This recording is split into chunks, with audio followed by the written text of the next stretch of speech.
Once again, apologies for delaying. We just wanted to make sure everyone was getting the ring. There was a bit of a muddle with getting to the ring. We realised it's a bit tricky to get through so much, but we will be starting shortly. Thank you very much for coming.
Welcome, ladies and gentlemen, to Kurdistan. Why international support is crucial.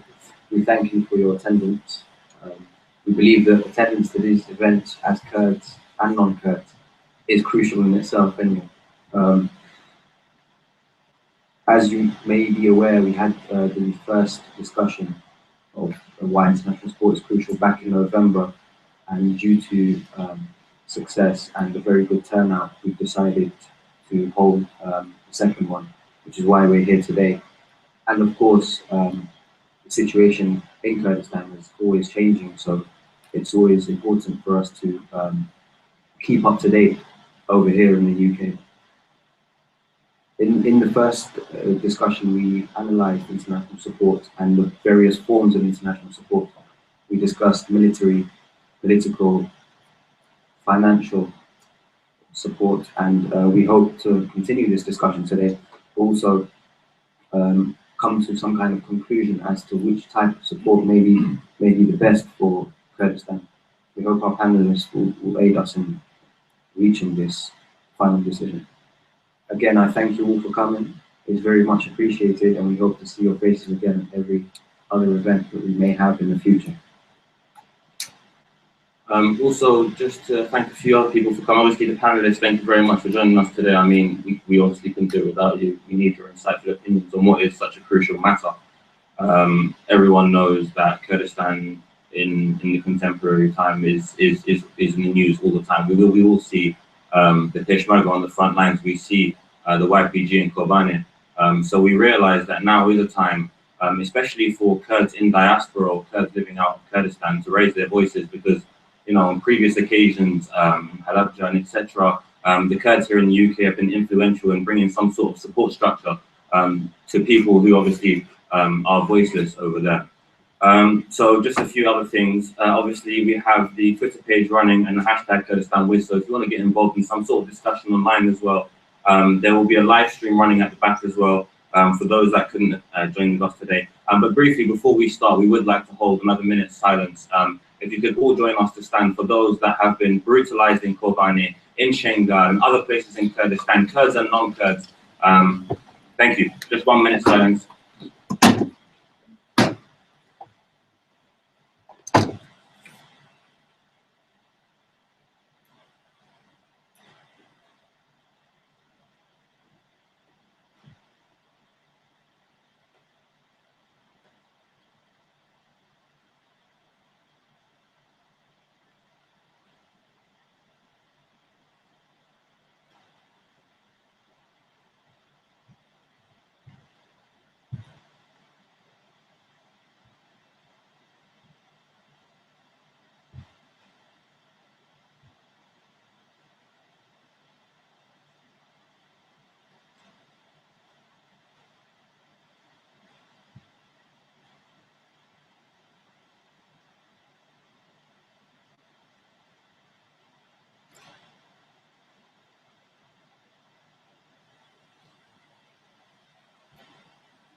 Thank you very much. And now that we do continue with Kobani and Shingal and other places in our mind, I'd like to hand it over to our guest panelists. Our first guest panelist, John Rees, actually will be arriving. And also to note as well, Kakawal wasn't able to join us today, but it's perfectly okay because we have Kakra here as well joining us today. So thank you very much. Please, do you want to start from this side here?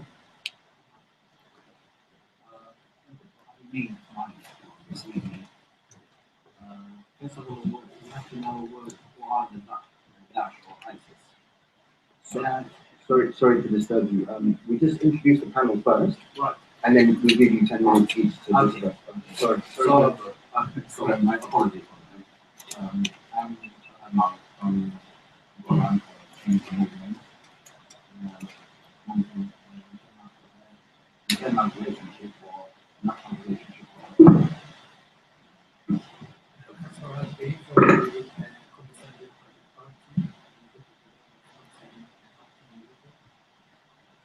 And the representative of PYD Democratic Party.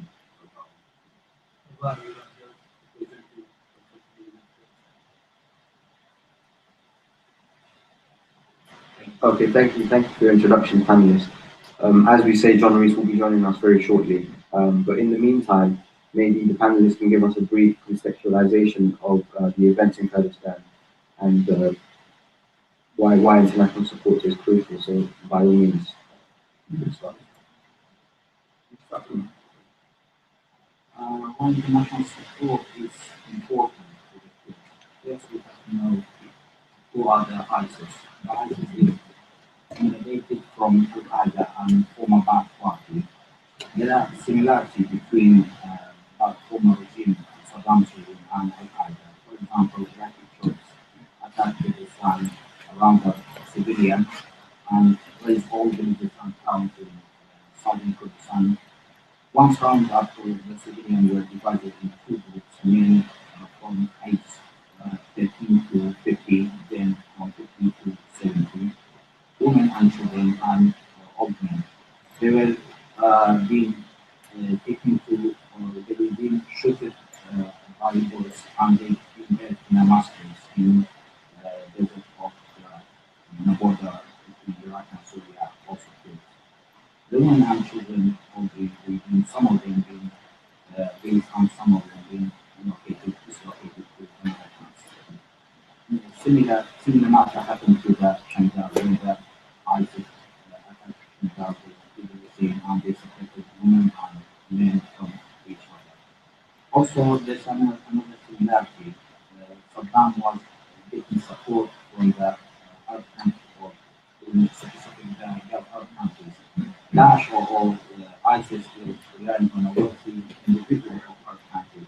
I don't think the Arab Gulf Arab countries, there is no enough freedom and democracy. The government is not willing to do something and is not allowing for the individual or population of people to do that. They were supporting ISIS in order to fight with the Bashar al-Assad here. That's a similarity. And secondly, why ISIS attacked Kurdistan. So that's a two important points. In January, the tension between Aviv and Baghdad reached to new high. The government of Iraqi Prime Minister Nur Maliki freezed or decided to freeze the Kurdistan regional monthly budget. That was a weekend Kurdistan, and Kurdistan was not able to give a salary to all people and the people who are relying on salary. So the market is going down and the condition is got poor. Secondly, which is that weakest point of the field. First, did not have a massive army, they could training. We have two divided armies. So they were relying or they were loyalty to their parties, not to the nation. And that was one of the weakest points. So that the ISIS has Kurdistan. Why international support is very important in the field, and why not international community are supporting it. First of all, Turkey has been fighting on their land since ancient times, and Turkey has never or have never occupied any other land and never fought any other land. That was a very good credit to the Turks. Secondly, Turkey protect people's freedoms to practice their religion. There's a toleration of religion. So there are churches, there are temples, there are so many different religions, Catholic, Protestant, or Orthodox, so different type of Christian. So they are living free into the sun without any oppression, unlike in countries in the region. Since Turk have been struggling for democracy and peace, or it's been struggling for about 19 years. During that 19 years, Turk have never committed any terror action or never committed any atrocity any against any other nation or any other individual. So that's another credit to get support from international community. Uh, Secondly, or the most important, it was a Security Council Resolution 2170, which was obliged all member states to uh, cease or cease the support to the ISIS. that was a while where the national community to see the ISIS from support, getting support from people. I think I have pointed out some of the points that's important to talk to. And second, the last one, which is the most important, I think, if they do not support Turkey in this fight or in this battle, they have to battle on their lands, so they have to battle in London or Paris or in Europe. That's why it's important to support.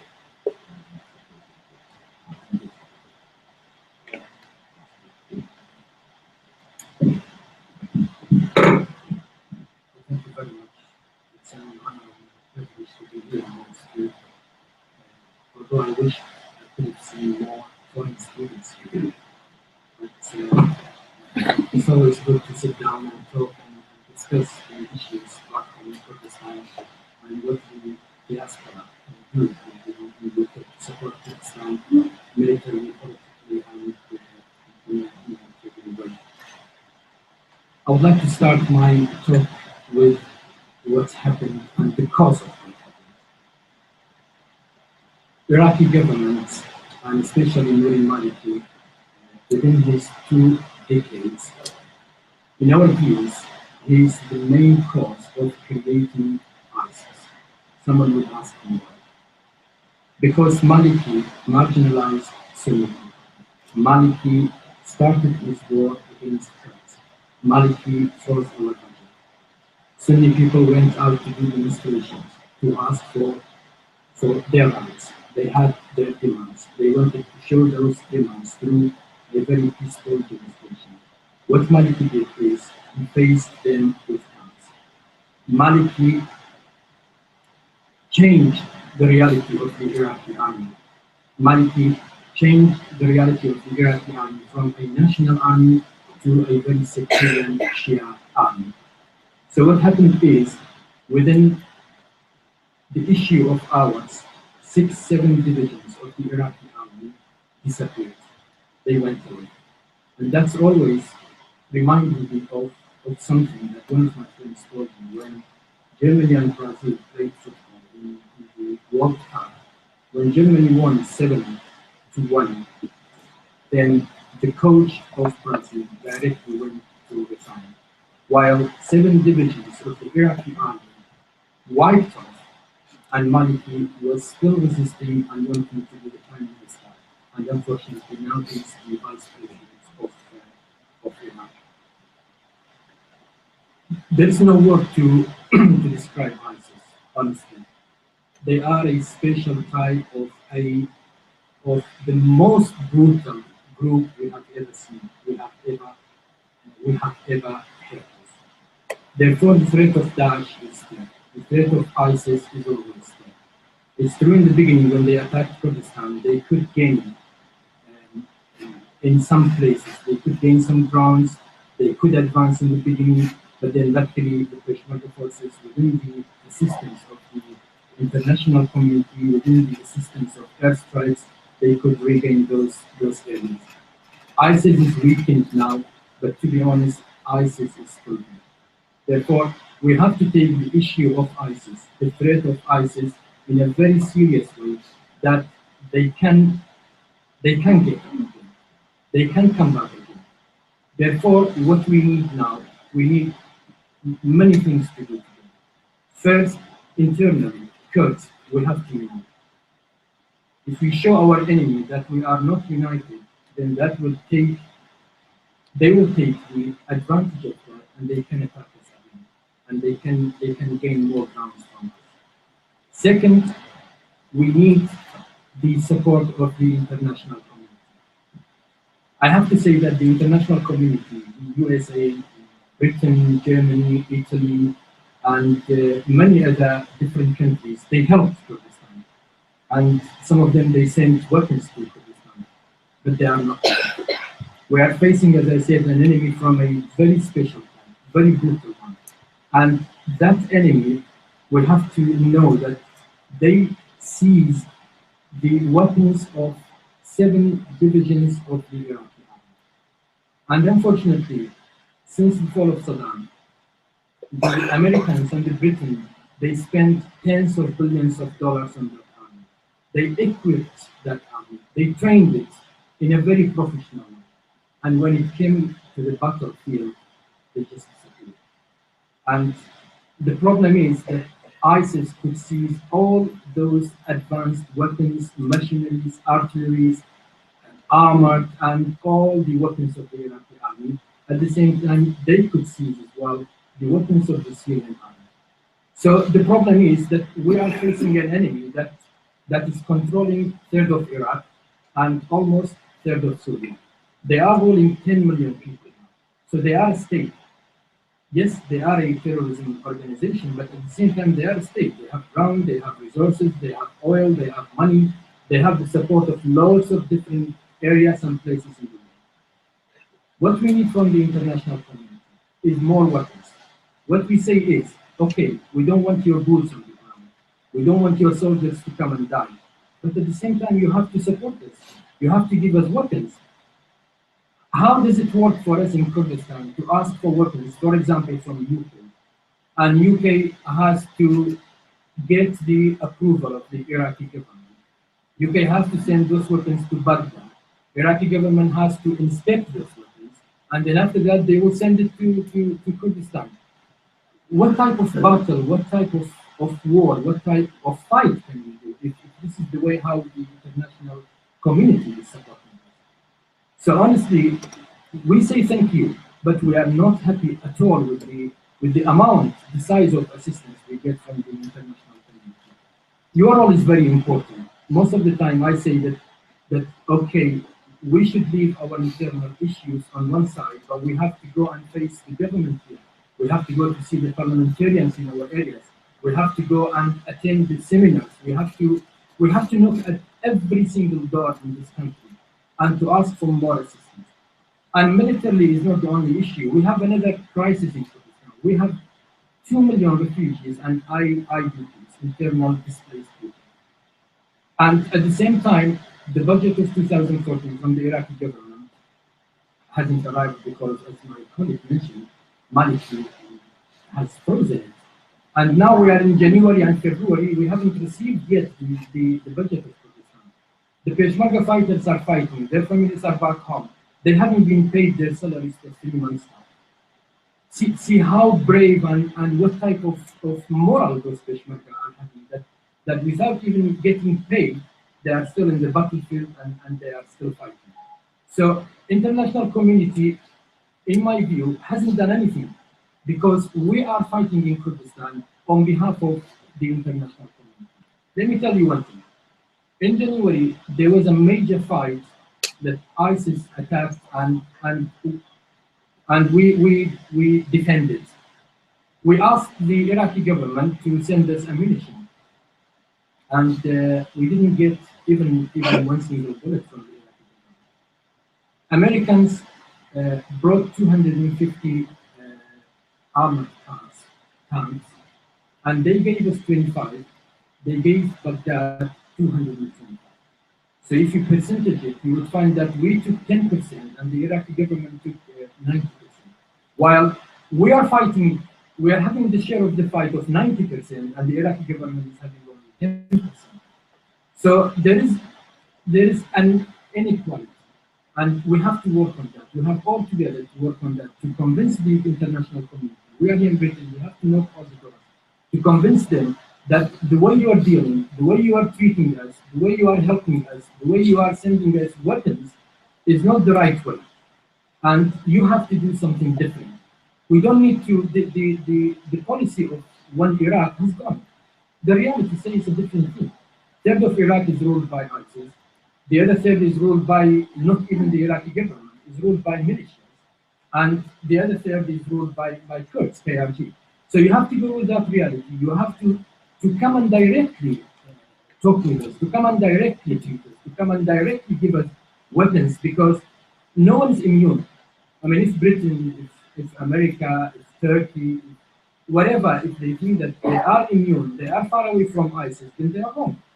ISIS is everywhere. If we don't, and the policy of containing ISIS is also wrong. I mean, we have to defeat ISIS. We have to eliminate ISIS. Because if you leave ISIS there, then they can expand, they can recruit more people, they can get more weapons, they can get more support from everywhere. Then the threat would be there forever. We don't want it to take it forever. Peshmerga forces morale is very high.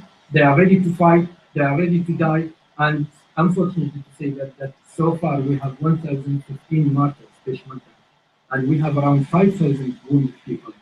And yet, the international community is not appreciating that. There was a conference in London for the anti-ISIS conference.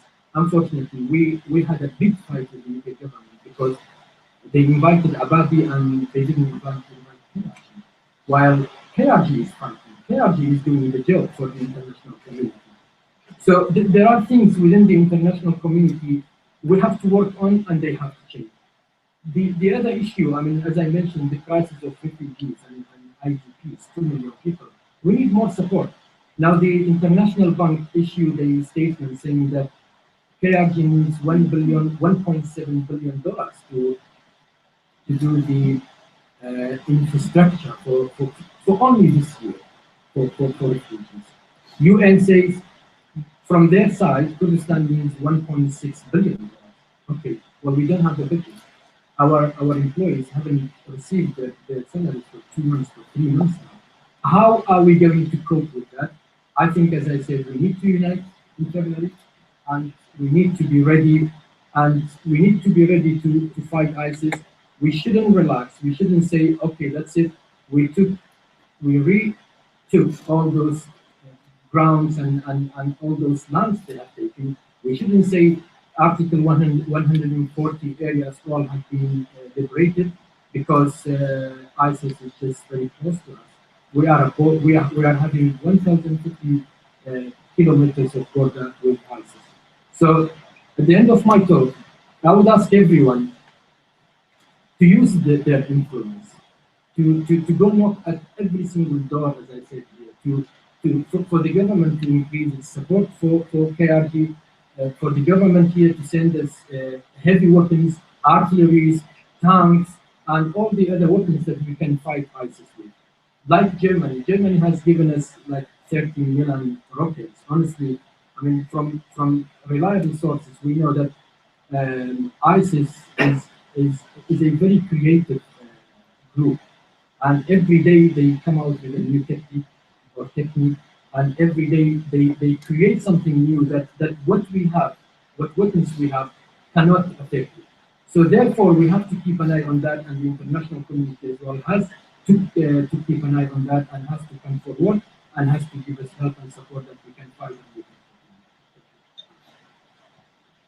can.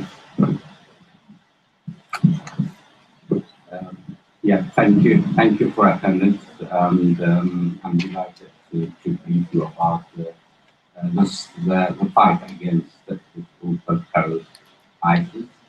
And I'm thanking for the organizer for organizing such important and crucial role that the Kurds and all the communities in the region share the view and getting united against this regional and global threat, as ISIS are and still are a threat regionally and globally, and we think that we should the fight against ISIS should be crossing the borders, should be globally and regionally united forces to, as my colleague mentioned. I think it's very important that this threat has been threat to not just the regional, the global as well, as went it up to Paris and different Denmark and different areas in Europe. And the seriousity of this threat has been realized by the Western, and therefore the important and the crucial role, I think, it has to be, this effort has to be joined, united, and be supported to the forces on the ground. So the international community and the Western and the regional forces, military, has to agree and join together and support the forces on the ground. That is the most important thing, that both militarily, humanitarily, logistically, and all effort has to be joined to the people, whoever the forces on the ground, the Kurdish forces, another democratic forces, it can be another democratic forces who are fighting jointly with the Kurds, as FSA in Kobani did, and now is doing in Al Hamis and Tel Hermes with the Assyrian area. Should be supported, these groups, and as my colleague mentioned it in Iraq, and this all that training, military training, and all this effort and all this money has been spent on Iraqi's government should be revised and should be getting united of all these forces, both in Iraq and in Syria, and wherever they do need it, they want to have it a front to join together forces to defeat them. I think this was the crucial point. The victorious resistance of Kobani showed that both the regional, the Kurds, and the international players, which we call them, they proved to them that ISIS can be defeated, and the united the Kurdish forces, the will of the Kurdish forces, if the Kurds have been, and the regional forces as well, has been united on the ground as the international community requesting. So that will be defeat of ISIS.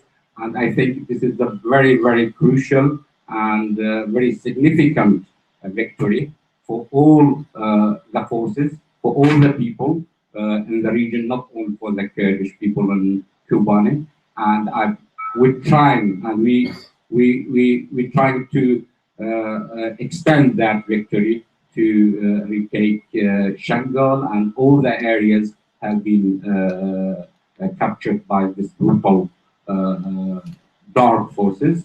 And therefore, I think very, very crucial, important thing that the military help or military support has been to the Kurds. It has to go directly to the people fighting on the ground, not to the specific militia, specific. What is this? Is an important thing that we Kurds should have. What we call it, what we suggested for a couple of months ago, that the Kurds should have a joint military forces, both in Iraq and in Syria, and in the Kurdish region there, they should have joint forces, and these joint forces will be very sufficient, very efficient, to rely on them and getting the right support. Therefore, what was very important that that two crucial victory happened in Kobani, or happening now, and in Daman and another area, in Jawala and another different areas. I think we do need the Kurdish forces to be at least joined, coordinated together, wherever ISIS is a threat to civilian, to people, so they should defend these people, because it's a cross-border transitional fight. And I think that Kurdish forces in Rojava can join Kurdish forces in KRG, and another Kurdish forces from different part of Kurdistan in Bakur, in Turkey, PKK, Gerira, which they are joined together. So I think there should be a command, a Kurdish command on the ground. This is what happened in Kobani, and we're trying now, and I do totally share the view and insight of my colleague, which mentioned that we do need unity to defend this. And this was the proof of that our unity, and I think we are going, we are looking forward to that unity, and this is a first, maybe will be the second step. Kobani was there, and we carry on. And the international community I think this is crucial thing that the Kurds in Rojava played a role. They have their own third ontology way. They get kept away from this proxy war. They are not fighting on behalf of regionals or globals, westerns, any powers. They have their own strategy. They have their own national interest, and they have their own limited resources. But the most efficient weapon they got in Rojava, I think it was the will, because the will of resisting, the will of stand against this brutality to the end, even you have a very, very limited resources. I think this is the key issue of the success and the victory of Kobani. And I think we are in general learning from this. And I'm hoping that we can carry on liberated all the Kurdish area and defeat all and eliminate this brutal, dark terrorist in the region, in all, not just in the Kurdish area, in all the region, in the Middle East and all Europe. Thank you. Thank you very much. Thank you. And for having me from Kurdish Society at SOAS. I'm glad to be at SOAS, and I will keep it as short as possible. Because I will keep it as short as possible. But I think we need to get to the essence of the topic of why this Kurdish struggle is not a local struggle. It is an international struggle, and why we need the international community at this moment. So I will lay this out in 4 points. The first point is that it's not a local threat, it's not a regional threat, it's a national threat. According to the statistics that we have, 20,000 foreign fighters have joined ISIS and the Islamic State. Of these 20,000 foreign fighters, about 4,000 of them come from the West. And some of them will be killed, of course. Some of them will stay, and some of them will return. It's similar to the conflict that happened in the 1980s in Afghanistan, when some terrorists returned to the countries like Egypt or like Algeria. It will happen again this time. And this time it's massive. We have 4,000 foreign fighters from the West fighting, and unfortunately it's still increasing. For example, in France, foreign fighters in the last 4 months have tripled that have joined the Islamic State. In Belgium, we have the highest number per fighter per capita joining from Belgium. So it's not only a local threat, as I mentioned, said as well. This is why we need international community. That's the first point. It's not only crucial that they will interact, it's also necessary for them to interact. This high number of foreign fighters leads me to my second point. We now, at this certain moment, we have the highest chance ever since the history of this kind of terrorism that has developed since the 1970s and the 1980s, that we could actually defeat terrorism. We could defeat it once and for all, and this could only happen with the force of the international community. The international community has fought this fight for the past decades, and they couldn't defeat it. And we on our own could not defeat it as well, obviously. This is why we need to work together with the international community to defeat them and then stay defeated for the rest of human time. So this leads to my third point. Why should the Kurds have the international support and not the other forces within the region? First of all, the Kurds for the Kurdish forces are the main ones, are the most effective force fighting against ISIS. Secondly, we do not want boots on the ground. Not because we don't like our allies. It would be great if they were there, but it's not a strategical action to take. It would be a mistake because then ISIS will also have another reason to attract more people to the region. And the reason is that they always use factors as anti-Westernization that will attract more people to the region. That's why we want this fight on behalf of the world, but we need their support. So I've talked about three main points that's crucial for the international community to observe. The three main points is that it's an international threat that we could, for the first time ever, eradicate and eliminate terrorism, and third, that the Kurds are the most effective force now fighting. So this leads me to the fourth point and to the conclusion of where the Kurds right now are. The representative of the KDP mentioned several numbers. In terms of military, we are not well advanced, so we need more advanced weapons. For example, there's a unit near Mala Abdullah, which is 25 kilometers southwest of Kirkuk. There's a unit that has only 2 RPGs and AK-47s. With these weapons, we cannot defeat ISIS whatsoever.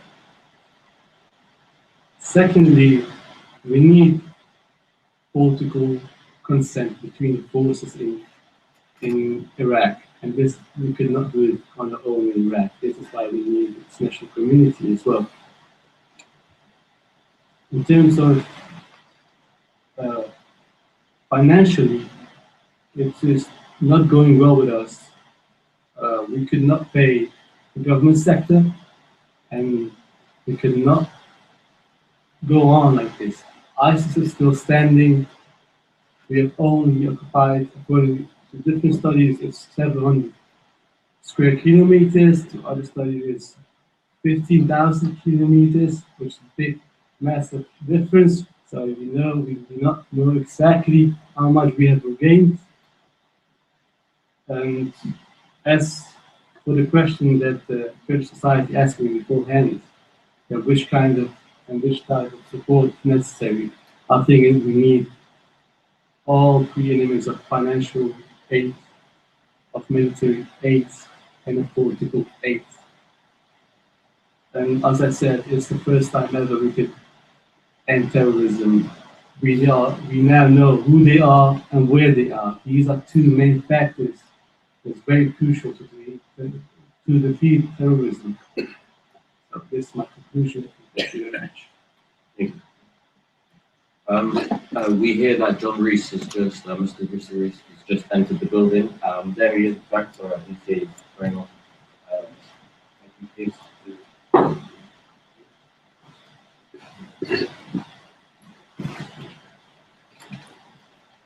We welcome you, Mr. Rees. The guest speakers have had a chance to express their opinions on the current situation. Would you please help us by doing the same as well? Thank you. Thank you very much for the invitation to speak here, and my apologies for being late. I was at work, which as you know is a curse on the political parties, but I've overcome the time to be here, I'm glad to say. The organisers sent me 3 questions, so in a disciplined and constructive way, I'll attempt to answer them. The first question was that the UK deems to be at the forefront of the war on terror. Should then the protection of the Kurds be more apparent? I think the important word in that sentence is deems to be. That is, the UK claims to be, but it is not. The UK is not at the forefront of the fight against terrorism. It is in the forefront of manufacturing terrorism. Before the invasions of Afghanistan and Iraq, and before the attack on Libya, there were terrorist organizations. Al-Qaeda did exist, and it existed in the caves of Afghanistan. After the wars of the war on terrorism, terrorism is absolutely everywhere. 3 countries, Syria, Iraq, and Libya, have been reduced to rubble by the Western intervention, and everywhere that the Western footprint lands, the terrorists follow. There was no terrorism even in Pakistan before this, but there is now. Not in Yemen, but there is now. Not in Somalia, but there is now. Not in Iraq, but there is now. Not in Libya, but there is now. Not in the Sinai Desert in Egypt, but there is now. So the main generator of terrorism has been repeated Western intervention in the region. So, can we expect from the people who've been at the forefront of generating this phenomenon, whose catastrophic errors in the invasion and occupation of Iraq, can we expect from the people who brought us Al-Qaeda, whose allies in Saudi Arabia and their NATO ally Turkey have allowed it to flourish, can we expect from these people that they will be the genuine friends of the Kurds? Can we even expect that they will stop designating Turkish organizations in this country as terrorists, while at the same time they claim to be supporting them in their fight against the Islamic State? And just let me make this clear. The Islamic State is a barbaric, a reactionary force generated by the failure of the war on terror and, sadly, the failure of the Arab Revolution, and created and sustained by Western allies to the point where it can now sustain itself. So no, I don't think that we can expect the British government to move any further. I'll tell you why. Because they realise something which I think any supporter of the Kurds, and I've been one for many years, realises as well. There are really only 2 points of genuine light in the current Middle East. One would be a united and independent Kurdistan, and the other would be a united Palestine. That would redraw the map out of the chaos and collapse of the Sykes-Picot Agreement, and it would provide the only genuine sources of progressive politics that are on offer in the region at the moment. But the people who don't want that to happen, who do not want that to happen, who have set their face against the united and independent Kurdistan, are precisely the American government and the British government.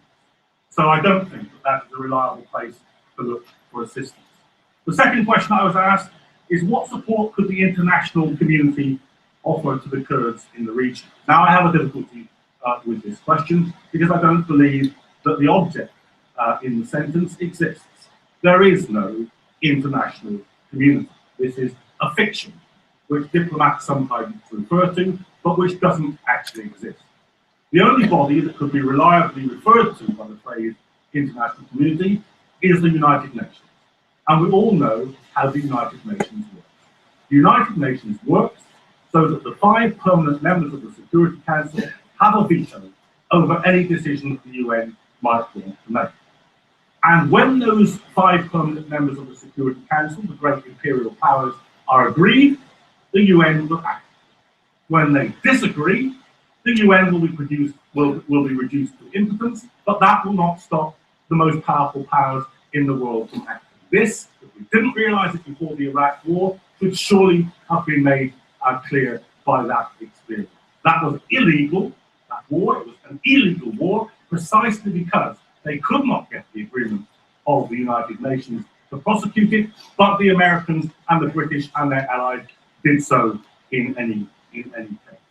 Now, when we break it down and stop thinking about the international community as it actually existed, what we should really focus on are what are the imperial interests of the major powers. Is there any single one of them that really wants to see a united and independent Kurdistan? Is there any single one of them that actually wants to arm the Kurds effectively? No, they don't. They want the Kurds on a short leash. Enough to halt ISIS, but not enough to pursue national liberation for the Kurds. And even if the Americans or the British did want it, Their allies in the region wouldn't stomach it. The Turks, as we know, wouldn't stomach it, and there would be a wholesale crisis within NATO, and the Americans and the British will not face down a crisis in NATO for the sake of Kurdish liberation. There would be a further fracturing of relations with Iran, and the great powers think that that relationship is fractured enough over the nuclear issue as it is. So no. So that brings me to the final question. What type of support is the most important? The type of support that is most important is the type of support that has always been the absolute foundation of every national liberation struggle. It is not the support of the imperial government, it is the support of the ordinary working people of the world from one side to the next. It is only to those people that you can look for a disinterested support in your struggle. There are places in the world to go where the force of ordinary people's struggle is very powerful indeed, and may be powerful enough to influence governments who are not powerful enough to override the national liberation ambitions of the Kurds into support. Let's direct our attention to what the Palestinian people might be thinking. Let's direct our attention to what the Venezuelan people and other governments who know from their own experience what it is to be under the eagle. But most of all, let's say in Europe, lift the ban on the PKK and other Kurdish organizations now. Let us appeal to every trade unionist, to every progressive figure that we want money, and not to make bones about it. We want money for guns. We want money to fight. And if you make that appeal, there is plenty of historical precedent that that appeal can work. We did not break apartheid in South Africa because we asked for it to be bombed from Washington or London. We did not bring down the regimes in Eastern Europe because of the bombing. In fact, they didn't want to. They had settlement with the Russians. In the end of the day, there is only one genuine progressive force to which the Kurds can look, and that is the ordinary working people of the world. Thank you. Thank you, panelists. I appreciate that you may not have covered everything that you wanted to have covered in the short space that we had. I'm sure you have a lot more to say, and I'm sure the audience have questions for our panelists as well. So we'll take 3 questions from the audience at one time. Please tell me who you are, your question, and who it's directed at. And panelists, if the question is interesting enough for you to discuss amongst yourselves, then by all means feel free to do so. So, questions? Yes.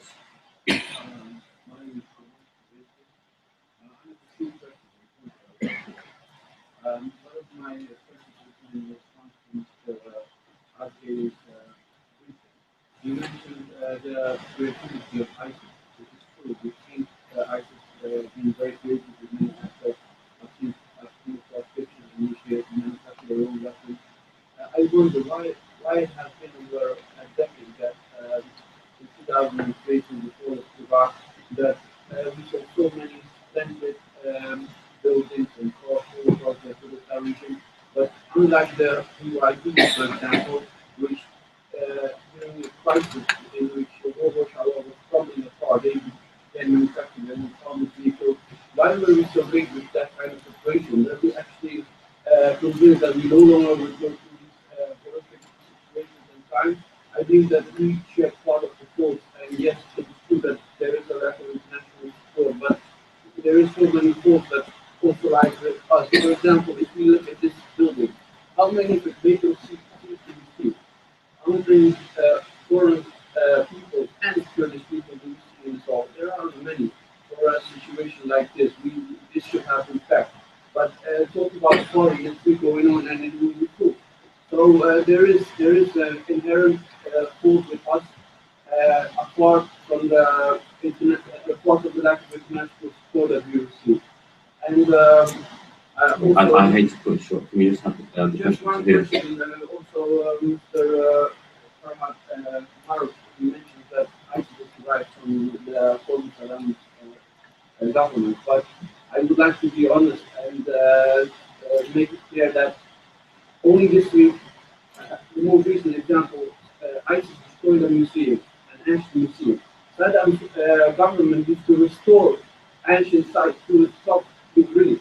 So there may be components of the former government of Saddam, but it is derived from the secular government of Saddam. And the matter is much larger than the former government of Saddam. And we know how this terrorist entity has come about. So we should be fair despite our disagreements and problems with the former government of Saddam. Okay, so your question, please, can I have your question explicitly and to whom? Don't you think that from now on we should, as my objective say, look at the man in the mirror and make improvement on our part? For example, how many armored vehicles, even after the BYD invented them in rush hour, how many did we actually invent for ourselves? We have all the materials in the BYD. Why don't we do it? Thank you. Next question. Yeah.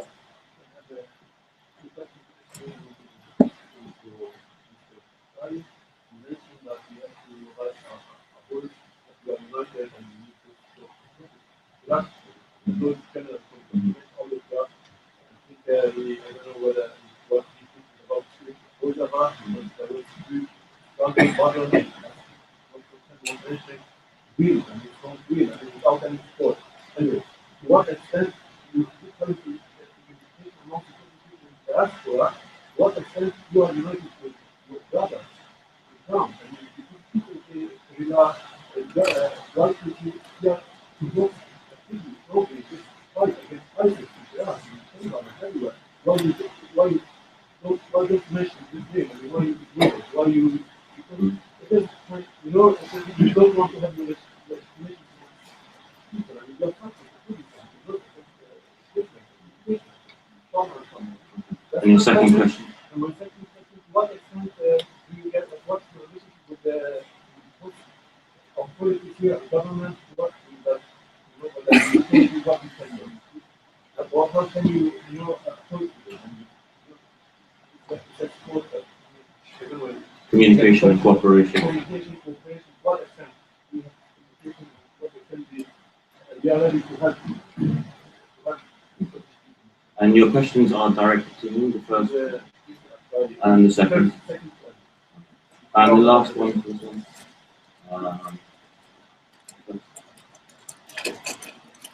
Tell us who you are and your question, please.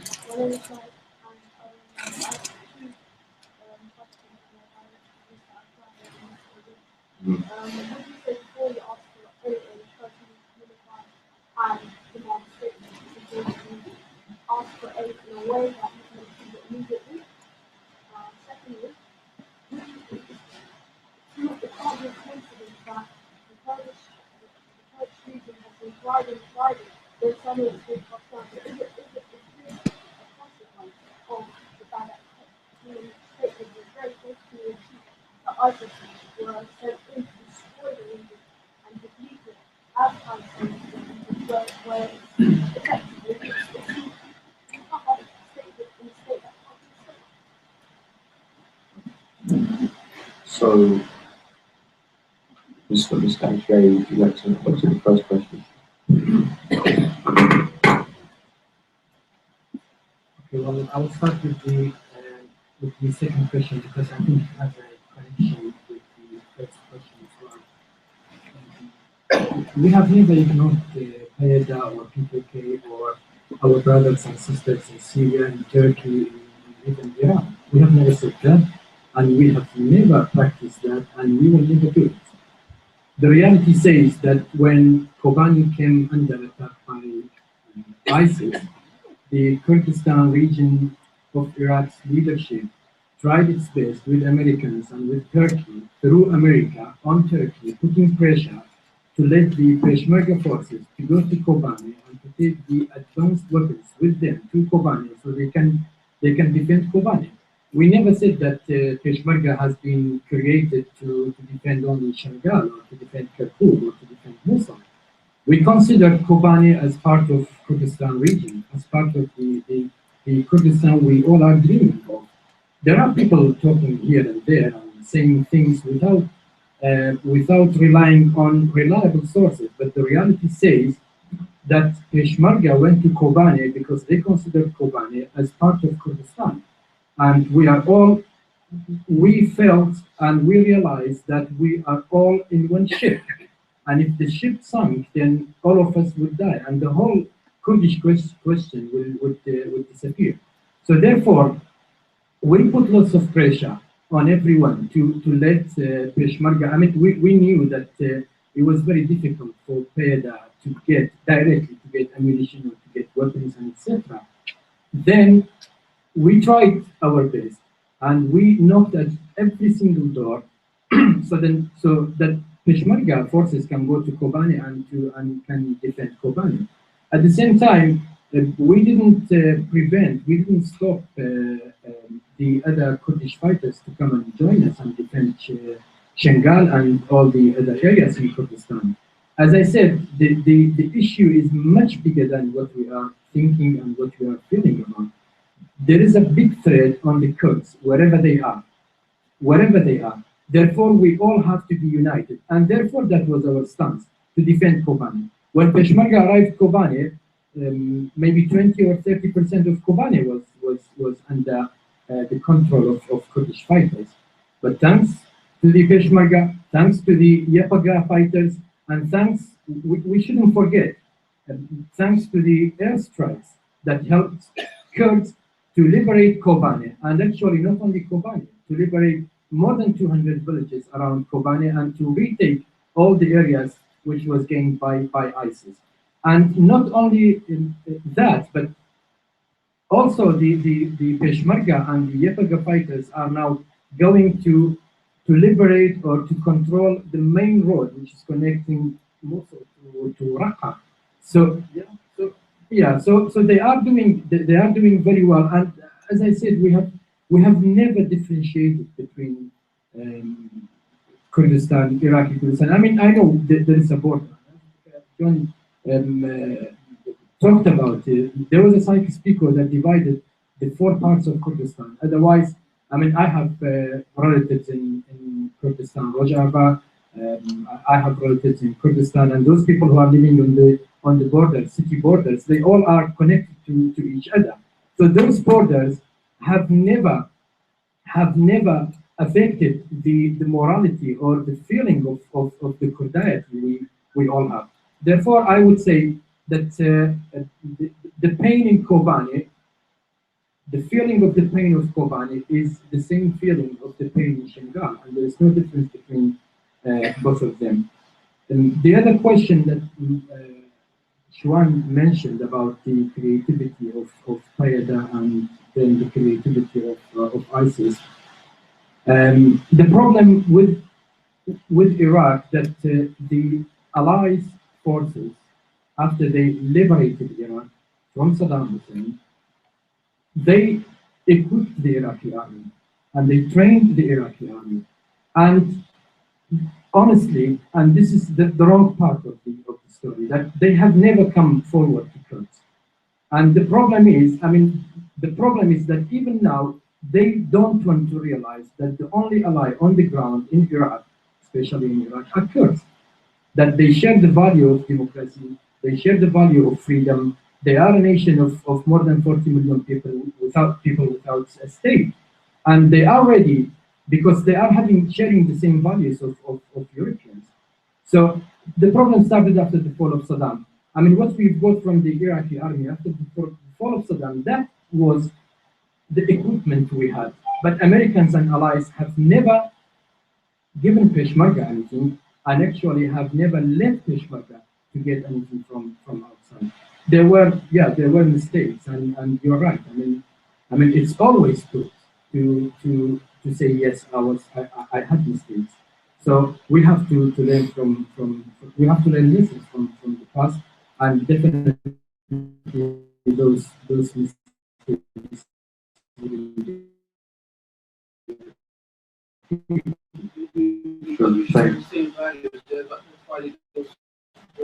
Thank you. Mr. Mark, if you want to address your question.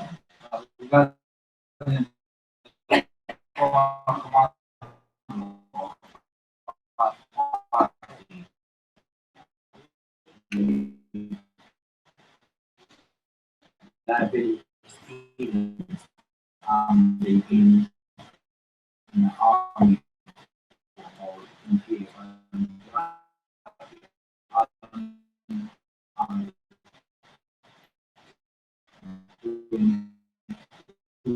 the war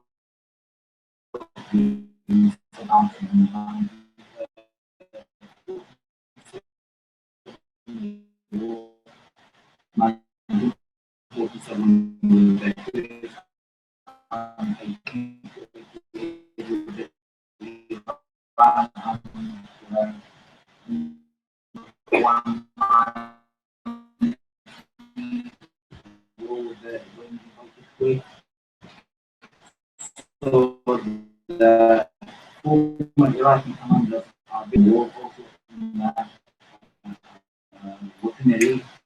For that reason, we are saying that the ISIS, when the Saddam was collapsing in 2003, they were under they joined the army, what's called the 20th Century Army, something like that. They joined the army. For that reason, ISIS became a, so they got it's also in that with some political, by the way, that's still very old and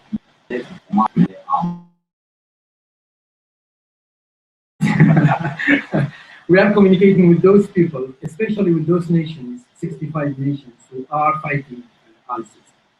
The problem is, as I mentioned in my brief, that the policy of one Iraq is still in the minds of British government, in the minds of US government, which is very unfortunate. They haven't learned the lesson from what they have done after the fall of Saddam. They supported the Iraqi government and they ignored Kurds. Honestly, that's the honesty. But when it came to reality, they didn't find anyone to fight for them rather than Kurds. Okay, so the problem is we are communicating, we are putting lots of pressure, but maybe the only answer we get is, I'm talking about the conference of anti-ISIS here. You know what? The logic says, that's the answer. The logic says that as long as we are inviting the Iraq as a state, Mr. Abadi as a prime minister, then you're part of Iraq. So this is the policy that they cannot forget. And we have to push more and more and more for them to change that and to see the reality on the ground that we are the biggest force there. And if we stop, then the whole system of Iraq will stop. Can we have someone address the question? Yeah, I just that's the question asked to me. No, of course, you can't wait for the United to fight. You have to fight now. There's an existential threat to the Kurds. So one group of people, there is an existential threat. We don't think Cameron said IS is an existential threat in Britain. Well, that's simply not true. There are more cyclists killed on the road in the last few months in Britain than there are members of the Republic being killed by ISIS. But they are an existential threat for the Kurds, and therefore the Kurds have to fight now in whatever way they can. But this is a long lesson.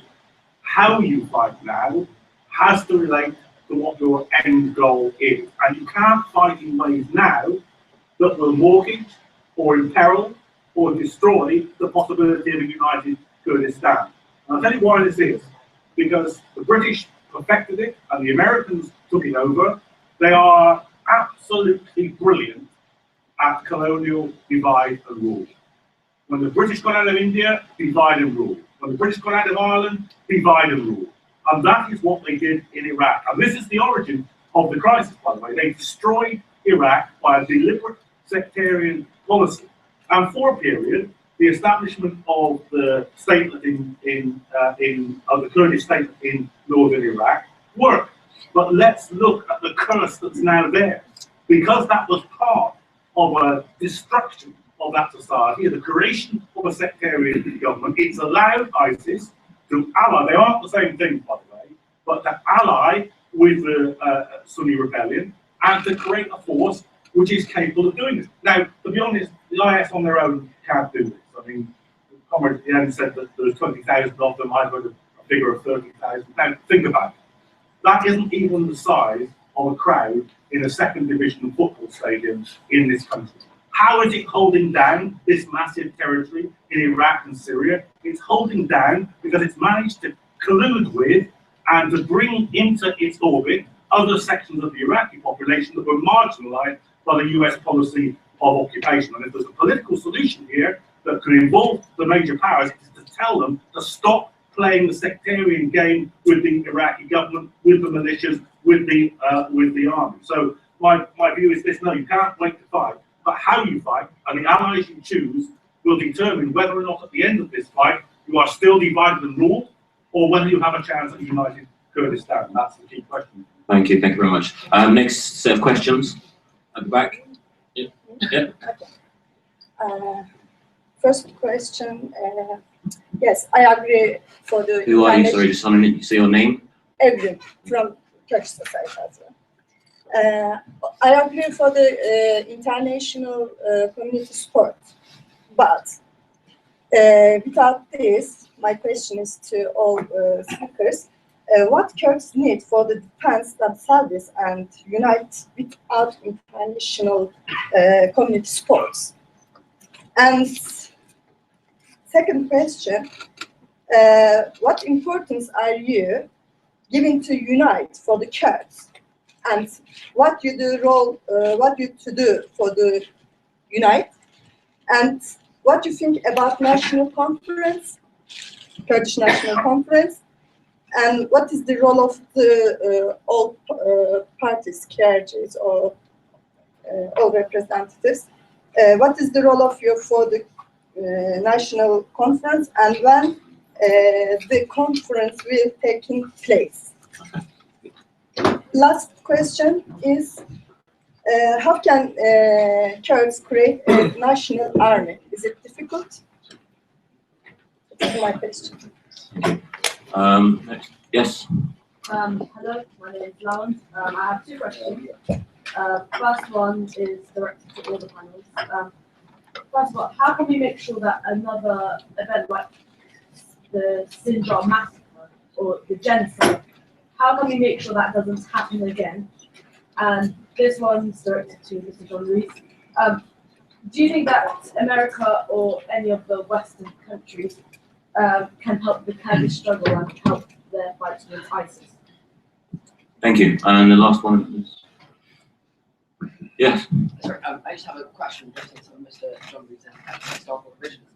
You said that the situation in Iraq was tied down to imperialist meddling, but the Turkish genocide against the Kurdish people happened before other imperial influences. You also said that Somalia, Yemen, Afghanistan, and Pakistan were peaceful for Western intervention. They were all wrapped either by civil wars, repeated bombings, and other violent incidents before Western powers were involved. Thank you. So the first